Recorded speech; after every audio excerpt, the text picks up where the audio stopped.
Hey everyone, Omri here and welcome to another video. I took a few days off for several reasons. Sometimes when you even practice the same thing again and again and again, it's good to take a few days to rest, to let your mind clear, let your body reset, and see what comes up when you come back to the practice after a few days.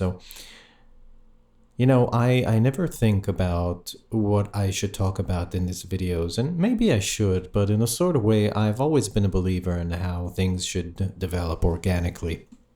And it's funny, we were just watching the Indian matchmaking show with me and my wife, and we were talking about how we met in a very organic way, and that it was also very lucky because maybe in other times in our lives, it wouldn't have been as fitting as it was when we actually met. It worked then.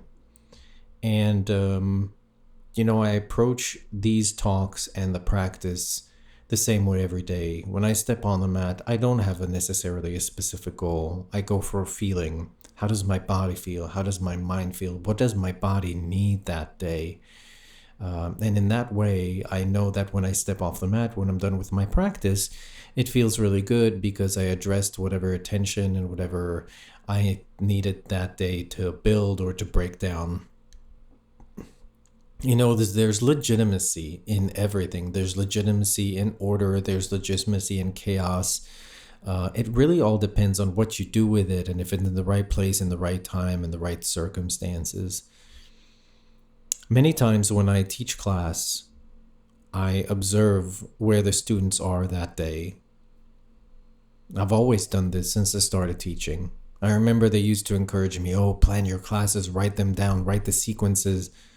And I did it at the beginning because I wanted some sort of framework to know what comes before what. But once I worked that framework a few times, I'm a kind of person that likes to push the boundaries and see what happens beyond what's visible, what's clear.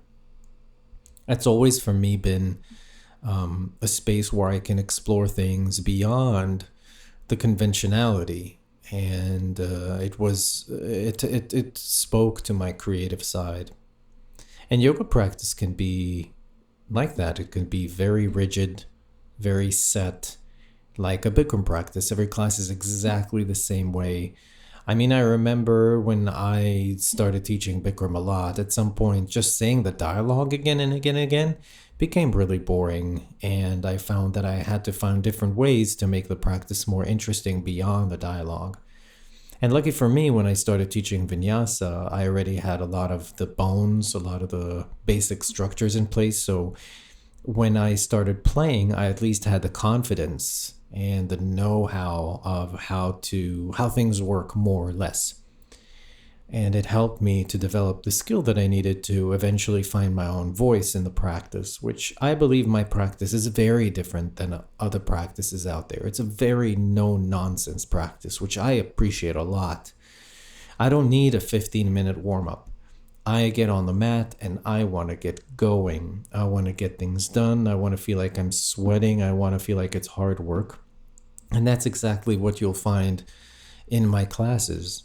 And this sequence that you're seeing right here is actually going to be posted on my Patreon in regular speed, but with me teaching this sequence. So I'm really looking forward to show you guys a lot more of what can be done with this sort of technique and this sort of attitude to the practice, and how it can help you become very creative. It goes so well hand in hand with the creativity. So as always, I appreciate you watching, and please hit subscribe on this channel so I can keep showing you more. Thank you for coming. See you tomorrow.